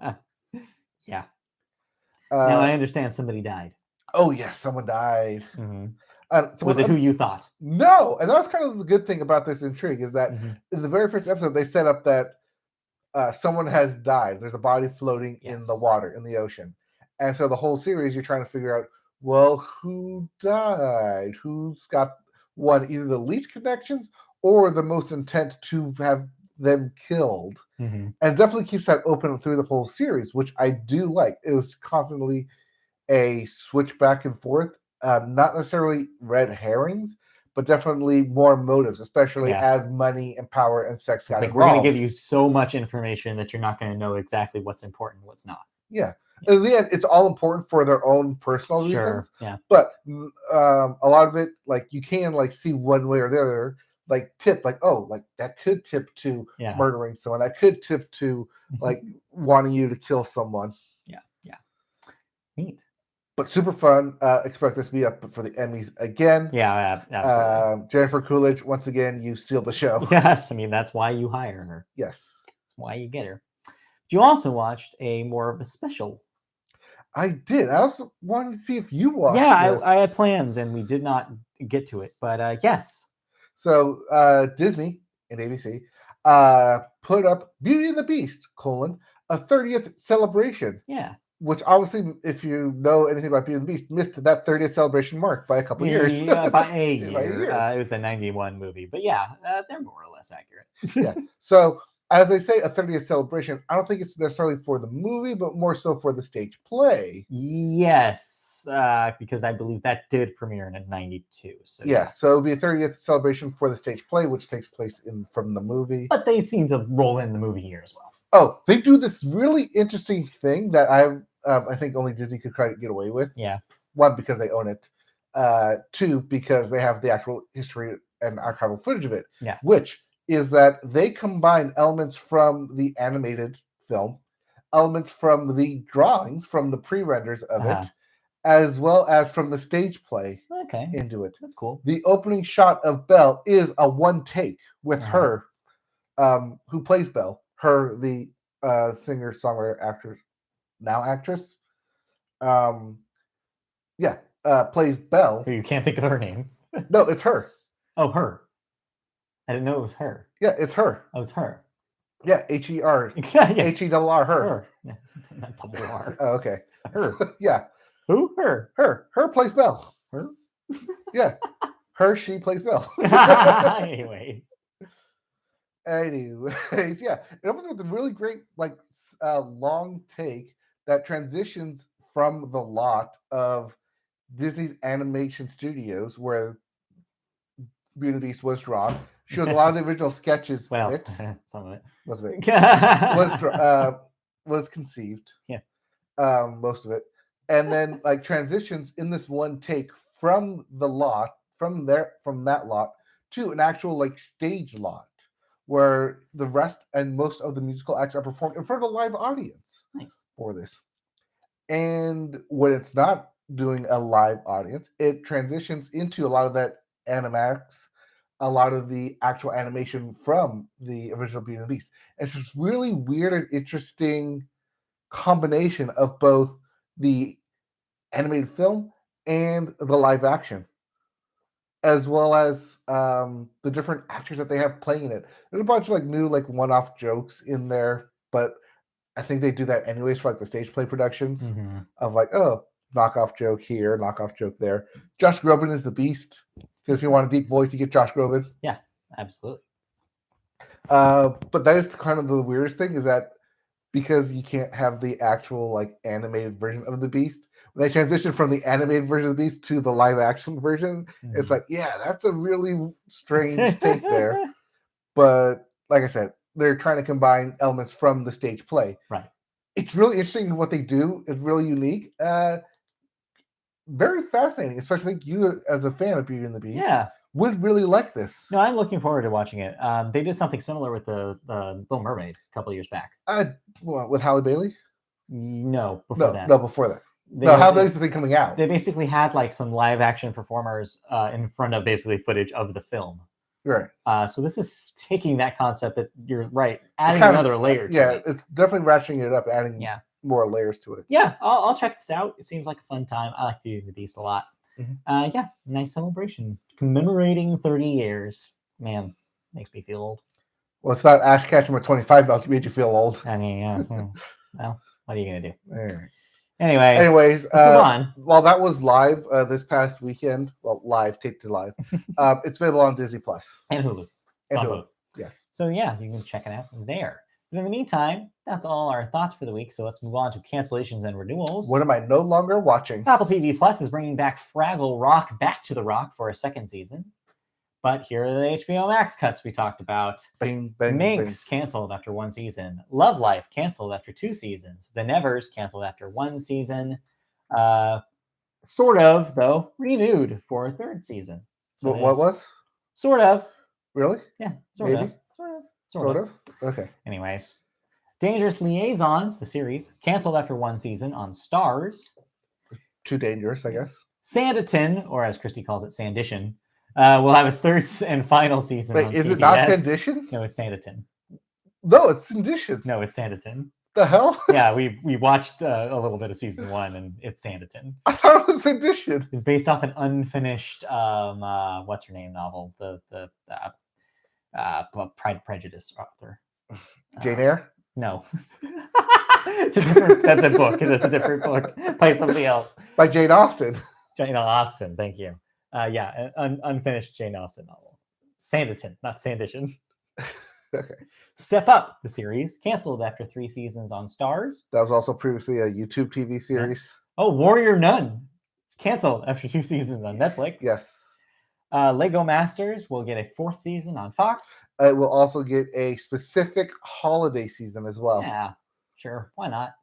The Sex Lives of College Girls will get a 3rd season on HBO Max. We'll probably go to a 4th season, at which point they will have to graduate them. Yeah, I mean, you'd think. Unless they go to super seniors. I don't know. I did 5-year plan. What a typo. The Santa Clauses. Is that not what it is? Not the Satan Clauses. Oh. Which is what you wrote. Great typo. I love that. The Santa Clauses will get a 2nd season on Disney Plus. I'm assuming next Christmas. So does that mean I have to watch the first season? No, it does not mean you have to watch it. Yellow Jackets. No, does that mean the first season will not have like a conclusive end to it then? Maybe they won't. They're doing season 2. Who can say? I haven't been watching it. The last shot will be Tim Allen falls off the roof. Anyways, Yellow Jackets will get a 3rd season on Showtime. Sort of, I already said. Shantaram or Shantaram canceled after 1 season on Apple TV Plus. Oh, thank God. Blockbuster canceled after 1 season on Netflix. People, listen to me. The death of Blockbuster again. It sucked. Now we have some deaths to get through here. Stuart Margolin, age 82. Actor, was in the Rockford Files, Death Wish, Brett Maverick, Emmy winner back in 1979 and 1980. For the Rockford Files. Yes, that makes sense. Next up, Stephen Twitch Boss, age 40, dancer. Danced in So You Think You Can Dance, the Ellen DeGeneres show, and was an actor in Step Up. Christy had to tell me that apparently, he was like the dancer on the Ellen show. He was the DJ. Yeah, DJ on the Ellen show. But that's all. Like everyone, like on the news, like said, like the DJ from the Ellen show died, and I was like, no, that was the guy from So You Think You Can Dance for like the longest time. He can be 2 things. Well, he was both. Yes. But I back when So You Think You Can Dance was like in its like 2nd or 3rd season, I would watch it. Yeah. Twitch was the dancer that like everyone was like, yeah, that guy's like the best, and he eventually would come back and like be the mentor for the new class. Well, it's sad to see him go so young. Geez, 40, and the dancers are usually fairly healthy. So I don't know what happened here. Suicide. Oh, oof, ouch. That sucks. So I guess condolences to the family and friends. That's a rough way to go out. It will be missed, I'm sure. Next up, Mike Leach, age 61. college football coach? Yes. Okay. Texas Tech, Washington State, Mississippi State, 2 times National Coach of the Year, 3 times Conference Coach of the Year, and the mastermind behind the NCAA record-setting air raid offense. Yeah, sound the alarms. It's the air raid offense. Ah, okay. This is basically the zero huddle, all shotgun approach. Oh, wow. Okay. All right. That would do it. What the air raid offense is essentially that. You got 2 receivers on both sides, shotgun with the running back, and just send them all out. And then you complete the pass, you run up to the line, and you do another play. You run up to the line, and you do another play. You run up to the line, do another play. It's a way to come back after like a point deficit, and you tire out the defense that way because you're not making substitutions, meaning the defense cannot make substitutions. Oh, I see. So that's that's why it's the air raid offense, because you just constantly throw the ball and just march down the field in 40 seconds to score. While it was adopted in college, you see a lot of NFL teams take on that now, especially a look at Patrick Mahomes and what he's doing there with Kansas City, same kind of offense. Even the current Super Bowl champions, yes, still current Super Bowl champions, still otherwise said, Los Angeles Rams. Right. Sean McVay adopted a setting of this as well. Okay. A lot of people, a lot of coaches point to Mike Leach being like the record setting of it. Well, there you go. Funny enough, he was not a player or a coach. He was technically a lawyer. Oh, weird. Okay. And then like decided he never wanted to be a lawyer anymore and wanted to be a college coach. Hey, you know what? Sometimes the best ideas come from an outside source. Yep. In everything. So want to know how outside source it was? He had to go to Finland to be a head coach. Oh, weird. Win in Finland to come back to be a college head coach. That's wow. That's elaborate. He also was known for a lot of different mannerisms. If you ever like have a time on YouTube, look up Mike Leach speeches. Okay. And you will have just the time of your life. Sounds like very philosophical. That sounds like a character. Yes. All right. Well, he'll be missed. He will definitely be missed. 61 is young too. Let's be real. And that's a sad one. So yeah, there you go. All right, let's move on to our last section of the show, which is movies. We start the movie section with the weekend box office numbers. People aren't seeing that many movies, but if they're seeing it, it's still Black Panther: Wakanda Forever, as that is your number 1 movie again this week. Until this weekend. Yeah, $11.2 million. That's at 409 domestic. Number 2, Violent Night, another 8.7 million, adding to the 26 million total. Number 3, Strange World, chipping away again, 3.7 million. That's only at 30. The Menu is number 4 with $2.7 million. That's at 29. And rounding up your top 5, Devotion with another $2 million. That's at 17. If all that sounds familiar, that's because nothing in the top 5 changed. No, that's been a while since that's happened. But it will change next week as you have all of your end-of-the-year Christmas releases kind of coming out all at once, 3 of them. Yes. First, we have the DreamWorks film Puss in Boots: The Last Wish. That is your big family push this week. Technically, that comes out on Wednesday, but yeah, it's the family push. Christmas, you know. Babylon, that is the next Damien Chazelle big Oscar bait film. Yes. It's also 3 hours long, which is too long. Yes. It's the party in LA. Yeah. I'm interested to see. That's not Beyonce. Yeah, I'm interested to see the reaction to this because can he pull it off again? Do people care? Or will this be an Amsterdam moment where it turns out nobody actually I was going to say, if you put the trailers and intersplice between Babylon and Amsterdam, you could not tell which one is which. They're both films that are way too long, have a big star-studded cast that I don't know are getting anybody talking about them. So I don't know. Is maybe lightning won't strike twice for Mr. Chazelle. Or 3 times, I guess. Maybe. Technically, Whiplash was number 1, I guess. Yes, technically. Then lastly, if you like Whitney Houston, well, her biopic, I Want to Dance with Somebody, is out this week as well. You can't just say it like that. I want to dance with someone. Oh. Sorry. I want to dance with somebody. There you go. Yes. So yeah, that's out this week as well. So there you go. Those are your new releases. Unless you're going to go see Avatar. Yeah, unless you're going to see Avatar. It's out. We did not see it this week. We will likely talk about it next week. Yes. So look forward to that. All right. Well, no one outside of maybe James Cameron has had as wild of a week as Henry Cavil. First thing that happened to Henry this week. After being replaced in The Witcher Season 3 on Netflix, the actor is now also being replaced as the DCEU Superman. DC Studios co-head James Gunn has announced he is writing a new feature film about Superman, but also revealed that Henry Cavill will not return.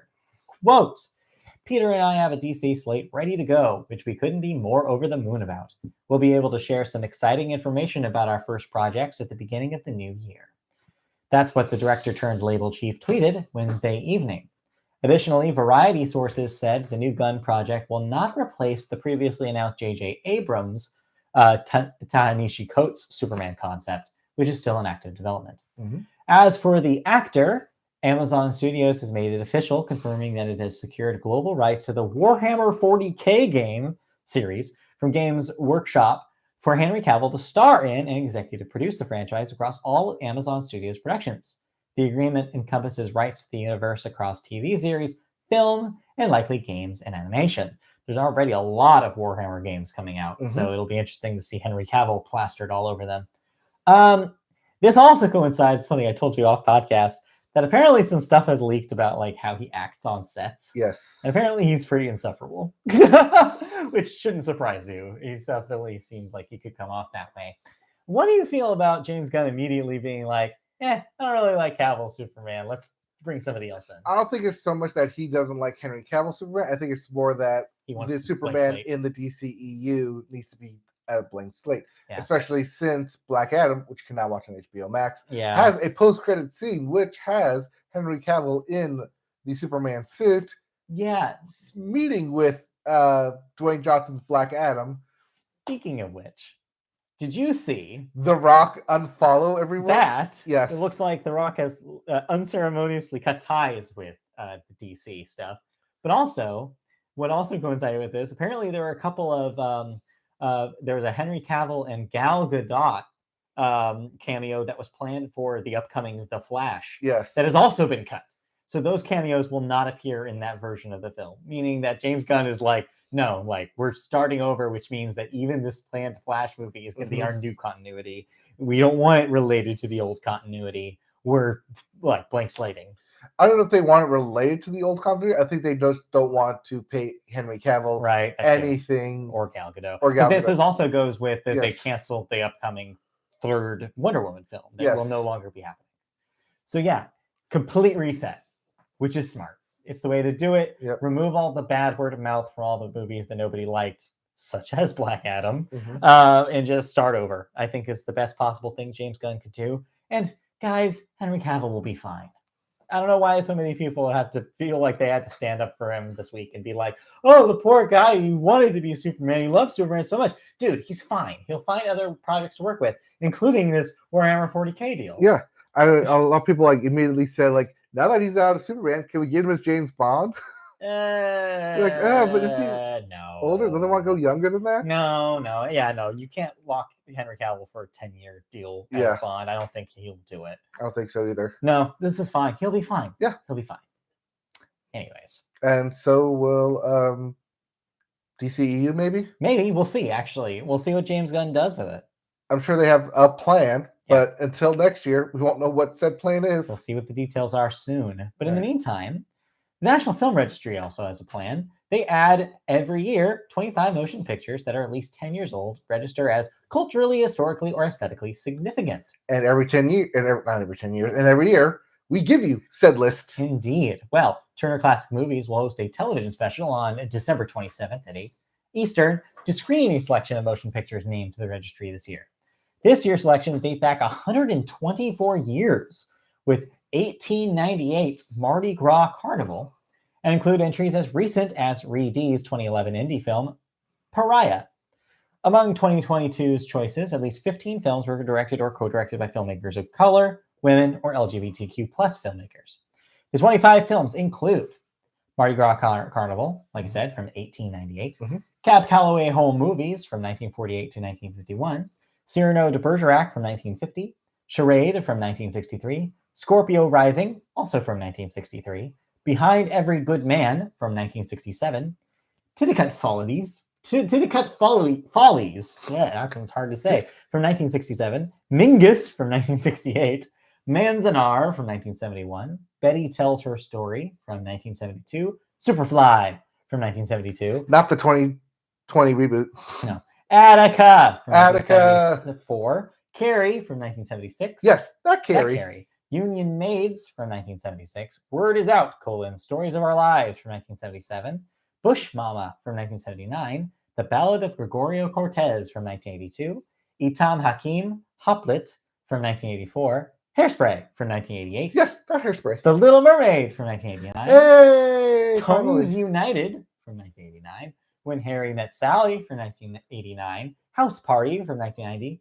Iron Man from 2008. Yes. And Pariah from 2011. So, yes, that Iron Man. Yeah. In the National Good Film picks. Registry. Good picks. And yes, that When Harry Met Sally. I like having Little Mermaid and Iron Man here. I don't think Iron Man is that great of a movie, but what they have in Culturally, common was historically, because they're culturally important because Yes. they both kind of started a run of films that were very important Yep. for movies and changed how movies were made largely. So good picks. Carrie, also good pick. Attica, Yes. good pick. Superfly. Yep. House Party. Very good. Yeah, like real out of left field choices I wouldn't have thought of, but hey, that's why it's not my job. So good job, National Film Registry. Yes. All right, let's move on. You have some movie thoughts. You watched some filmed. Oh, where do I start? No, Yeah, really, where do I start? I don't know. Where do you start? I got 3 films to talk about because I did a bit of the catch up as well. Yeah. So I guess we'll start there then. Yeah, start with catch up. We'll start with the catch up. And that Delicious is catch up. Bullet Train. Yeah, Bullet Train. This is the Brad Pitt Bullet Train action John Wick alike. Yes, but it's also the remake of Yes. Bullet Train of the original film. Right. Just Americanized? Yeah. Yeah. So this is a weird movie. I haven't decided yet if it's weird good or weird bad because every person in this film, like all the main characters, have interconnected within the characters' lives, and they do a lot of flashbacks and be like, yeah, this flashback isn't just a one-off. It's actually connected with this other character as well. But we also introduce this other character. And it's kind of like the most unhappenstance of circumstances that all these characters who've had intersecting lives all meet on this train chasing this one briefcase. I like that it's all interconnected like that. I just think it happens to be one too many like co-happenstance circumstances for them all to be in this film, in this bullet train, if you will. Right. It's the action's good.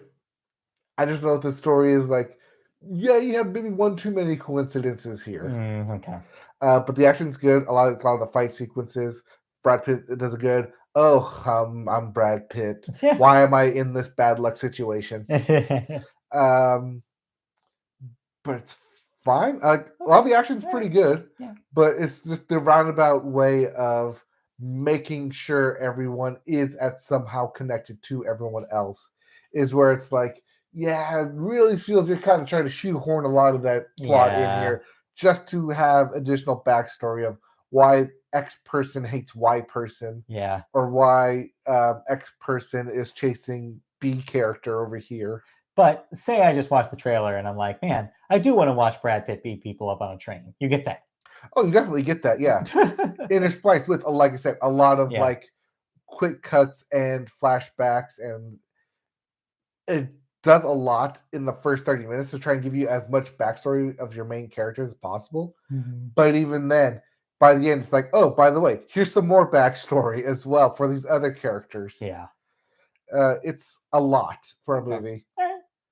I don't know how this compares to the original one, but I feel like they tried to do a lot more here of making things more connected than they needed to. Yeah. Makes sense. All right. But now let's get to some more recent movies. Yeah.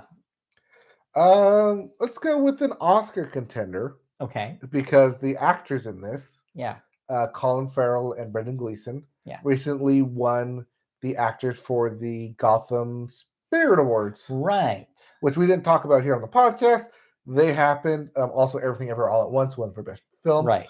Chalk that up. One win there on the list.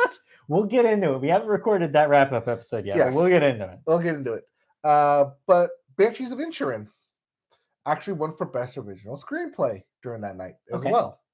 So I decided to check it out. It's available on HBO MAX right now. Okay. So if you have that, you can watch Banshees of Inshirin, and it is a funny, dark comedy, and I was not expecting that going into it. Okay. The basic premise is that your two main characters, one of them just straight up decides one day, I don't like my best friend. I don't want to talk to him anymore. Okay. And so that's Brendan Gleeson's character. And so Colin Farrell through it is like, well, why don't you like me anymore? Did I do something wrong? Also, there's a lot of fecking in this. As you would expect. Yes, a lot of fecking in this film.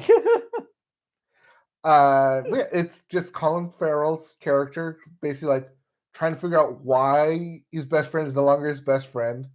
It's also a film about being lonely, not just in your own life, but also like what you want to leave behind when, like, if you're that lonely. Mm-hmm. Like, do you just want to have the rest of your days wasting away at a bar, just telling about the glory days of like stories of like your, or do you want to create something to leave behind, to create something to further like your legacy? And do you do that just by doing the same thing over and over again, or do you like try and like break away from that in order to like be creative? Mm-hmm. But it's Colin Farrell trying to hold on to that aspect of his life of like, I like my life. Like, why can't you all just like be like me and continue on with your life? Why do you have to try and be something different? Why do you want like? It's a weird, interesting like dynamic of Colin Farrell trying to hold on to everybody around him while everyone else is trying to not necessarily like move on from the island, but trying to better themselves, trying to do more than just what takes place on their island. Okay. It's a really fun and fascinating film. All right. No real wrong person here, except for one person starts mutilating themselves. I'm like, maybe you went too far there. Maybe just a little bit. Maybe a little bit. A little bit. But it's done in such a nonchalant and humorous way that's like, I do question if they did go a little bit too far there at times. But it's also like the character following through on a promise. So it's like, okay, maybe like at what point will it get through Colin Farrell's like thick head that like listen to me, like because that's Colin Farrell's biggest thing, is that he doesn't listen to anyone. He lives in his own world and wants everyone else to live in his own world, even though there's a lot of other stuff going on outside of his own little world. So how much of a chance do you think this has in the Oscar screenplay race here? I like the writing a lot. All right. A lot of quick-paced, fast dialogue. A lot of it feels natural as well. And a lot of it is like two people, two best friends, bantering back and forth. Yeah. And Colin Farrell just does a great job here. We wouldn't know anything about that. No, not a thing. No, not at all. But yeah, Colin Farrell does a great job in this thing. I do expect him to get nominated. All right. I'm looking forward to like his name everywhere. I hope he can keep the momentum up because he does a really good job in this. Great, awesome. Well, that sounds good. I might check this out. I do suggest you. I don't know if it's a Christie thing, so I might just watch this myself. But... Well, I know it's not a doctor thing. So that's why I watched it on my own. Yeah, I don't know. I always forget which Colin she likes. She likes Colin Firth, not Farrell. You're right. So yes. Wrong Colin, unfortunately for her. Yes. But anyway. Anyway, what about the third thing? This is a seasonal film that you watched. Oh, by the way, if you want to make it in the Banshees of Inshirin a companion piece, watch In Bruges before you watch Banshees of Inshirin because they both start in both of them. I've never seen In Bruges. Oh, you should watch In Bruges. Yeah, I've never seen it. It's a great like future companion piece of like, here's where they were like 20 years ago, and like if they continued that said friendship, here's how they would be now. Well, all right, well, maybe if I have time for that kind of thing. Yes. When I'm not getting victory royales. Anyways, okay, like I said, the third thing you watched is a seasonal thing. This is new this year. Yes, this is new this year. Technically, it came out last month. But technically, it takes place 4 years ago. Yes, and also technically, it takes place in like a week from now. Yes. Because this is all at once somehow. Yes, everything everywhere all at once. Yeah. This is A Christmas Story, Christmas. Right. The not to be confused with A Christmas Story 2 official sequel, which came out in 2012, and by the way, is not an official sequel. I will never recognize an official sequel. Sorry, none of the original actors are the official sequel, so therefore it's not a official. Okay. Wow. Okay. All right. Sorry. Went into a lot of this last night. Yeah, I bet. While watching this. But anyways, my understanding about this is basically they take an aged up version of Ralphie from the first film, and it's basically years after the events of the first film. No? They take actual Ralphie. That's what I'm talking from about. the first film. That's what I mean. And aged up as in like current day. As in the same actor. Right, yes, that's what I'm saying. Yes. Playing the same character. Correct. 40 years later. Correct. As well as all his friends aged up, living in the same town as well. I guess that's the one thing that is very unbelievable is that like your schoolyard friends, one, you still keep in touch with them, and two, that doesn't make any sense. They all like still live in the town over Christmas. No one moved away? Well, Ralphie's the only one who moved away, but he comes back because inciting incident. Of course, right. So yeah, it's a really good companion piece. I was surprised how much I actually liked it. All right, that's I think a lot of it stems from watching A Christmas Story every year and having fun knowing that by like the back of your hand. Yeah. And like all the like the jokes, the dialogues, the gags. I think if you're like watching A Christmas Story first and then you jump into A Christmas Story Christmas, you may lose a lot of that. Like, it feels like they're redoing a lot of the jokes. Kind of. Except it's not. Okay. It's not beat for beat. It's all reimagined stuff. A lot of the shots are very similar because they're meant to harken back to the original film. Sure. But they are specifically not beat for beat. They are, here's the same shot, but the same shot aged up. Right. And I'm sure they have to change a lot of the cultural jokes because it takes place in the 80s this time. Yes. And so it's a completely different cultural thing. So it's not jokes about Ovaltine anymore. Right. Or leg lamps. No, it's jokes about Easy Bake Ovens. Sure, yes. That makes sense. Yeah. But one thing that A Christmas Story Christmas gets right, that 8-Bit Christmas, which came out last year, got wrong, is that the story is, for 8-Bit Christmas, is about the kid doing everything he can to get the Nintendo. Yeah. Whereas A Christmas Story Christmas isn't about a specific item, much like A Christmas Story was about the BB gun. The BB gun. The Red Rifle BB gun. Yeah. Because in The Christmas Story, even though that's what he wants, he never like actively pursues to try and get it himself. It's always ask for Santa, ask my parents. What can I do? And not like Jingle All the Way, which is what can I do to get the toy for my kid. What Christmas Story Christmas does, right, is that it's about the spirit of Christmas, which is what Christmas Story was like spiritually about. It's the joy of Christmas from a kid's perspective. And so A Christmas Story Christmas is about a Christmas story being told from the parents' perspective, on the length the parents will go to make sure their kids have the best Christmas. Oh, well, that's fun. And then it just tears me up at the end. Oh, well. It does a lot of the things right. I mean, a lot of the story bits is like, oh, like I see where you're going here. And then it does that just up to the point to where it gets too repetitive, and it immediately switches to, now we're just going to gut punch you with like how we're going to make this our own. Right. And it definitely makes it their own. Okay. Well, that's good. It was so good that I cried. It was so good that it did the thing that it's supposed to do, which is makes you immediately want to put on the original one. Now, is the original one on streaming? So Christy's never seen it. So both of them are on HBO MAX. Okay, good to know. Because for now, I might put her in front of that. I don't know if she'll love it, but because she doesn't have the nostalgia for it, it'll be interesting. I want to see what her take is in a modern lens, what she thinks of the original. Right, and my lens may be skewed because we've watched it for the past 10 years on TBS.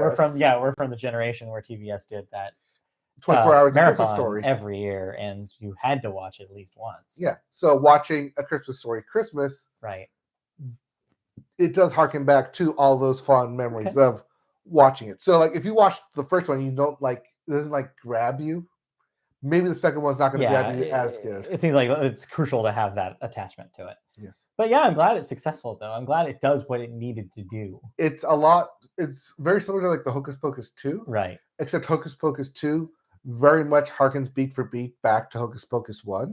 Right. Whereas Christmas Story is definitely its own story and does enough to make sure that it's its own story. That's good. While also framing it in the lens of, if you like A Christmas Story, there's a lot of beats and moments and framing that is supposed to make you harken back in those feelings of watching A Christmas Story. Okay. Well, sounds like that's a good time.